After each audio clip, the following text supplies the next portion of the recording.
भाई बहनों को जय मसीह की। मैं आप सभी का प्रिय भारत मिनिस्ट्री में स्वागत करती हूँ। आइए सभी लोग हमारे साथ इस प्रार्थना को रिसीव करें।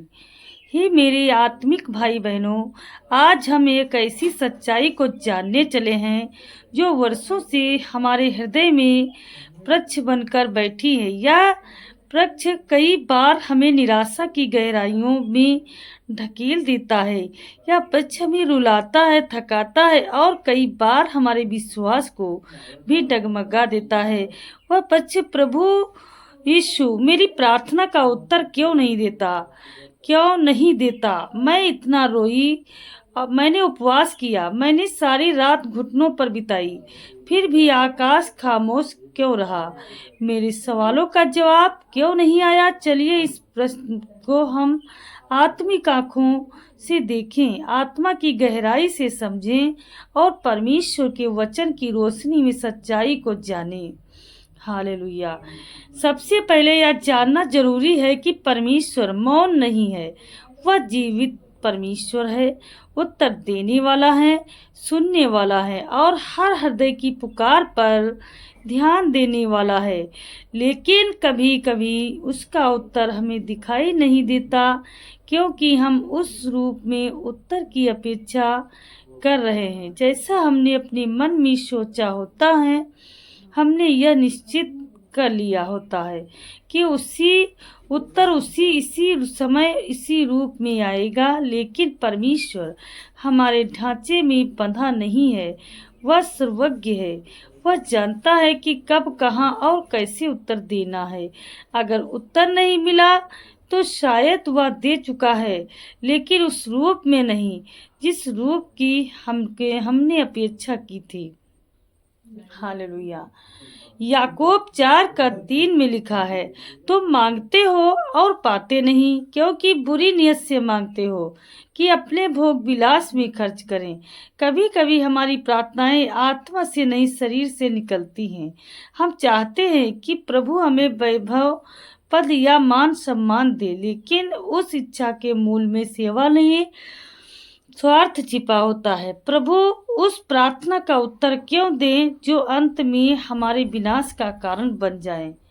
यदि कोई बच्चा आग मांगता है तो क्या पिता उसे जलने के लिए दे देगा?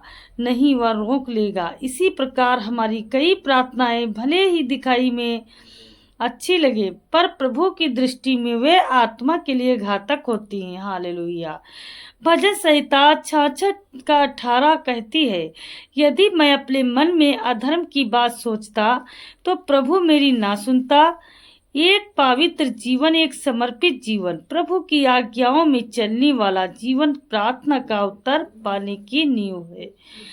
अगर हमारे जीवन में जानबूझकर पाप है, हम क्षमा नहीं करते, हम ईर्ष्या, क्रोध और दोष में जीते हैं, तो हमारी प्रार्थना की ध्वनि स्वर्ग तक नहीं पहुंचती।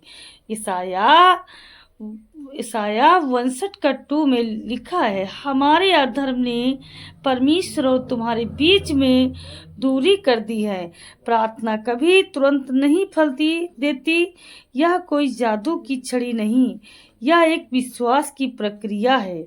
इब्रानियों 10:36 कहता है, क्योंकि तुम्हें धीरज धरने की आवश्यकता है ताकि परमेश्वर की इच्छा को पूरी करके प्रतिज्ञा प्राप्त करो। जब बीज बोया जाता है तो पौधा रातों रात नहीं उगता। हालेलुया। परमेश्वर उत्तर देता है, पर वह कभी कभी हमारे धैर्य की परीक्षा लेता है। जो धीरज रखता है वही परमेश्वर की महिमा को देखता है। जो जल्दबाज होता है वह आशीष से चूक जाता है। प्रार्थना केवल बोलना नहीं, सुनना भी है। हम घंटों बोलते हैं, पर क्या हम कुछ पल भी परमेश्वर की उपस्थिति में मौन होकर बैठे हैं? क्या हमने कभी आत्मा की आंखें खोलकर आत्मा के कानों से उसकी बात को सुना है? हालेलुया। हो सकता है परमेश्वर ने हमसे पहले ही उत्तर में कुछ कहा हो, पर वह हमारी व्यवस्था, हमारी अधीनता अधीरता हमारे संदेहों की आवाज में दब गया हो। हमें एक तफा नहीं, दो रफा संवाद करना है, जहाँ हम बोले और प्रभु की आवाज को भी सुने। प्रार्थना का उत्तर कभी कभी इसलिए नहीं आता क्योंकि प्रभु हमें तैयार कर रहा होता है। एक बच्चा अगर ड्राइविंग सीट पर बैठ जाए तो क्या उसे गाड़ी चलाने दी जाएगी? नहीं, पहले उसे ट्रेनिंग दी जाएगी। हालेलुया। इसी प्रकार प्रभु हमें अग्नि परीक्षा से निकाल कर तैयार करता है ताकि जब आशीष आए तो हम उसे संभाल सकें। कई बार उत्तर टाला जाता है ताकि हम आत्मा में मजबूत हो, हमारी जड़ें गहरी हों और हमारी समझ बढ़े। आइए अब हम एक छोटी सी प्रार्थना करते हैं प्रभु यीशु मसीह से। हे मेरी प्यारे यीशु मसीह, मैं तेरे चरणों में सिर झुकाकर खड़ी हूँ। तेरे लहू की शक्ति पर विश्वास करती हूँ। मुझे पता है कि तू सुनता है, तू देखता है और तू हर उस आह पर ध्यान देता है जो एक टूटा हुआ मन उठाता है। प्रभु, मैं तुझसे कुछ नहीं छिपा सकती। मेरा हाल तू जानता है।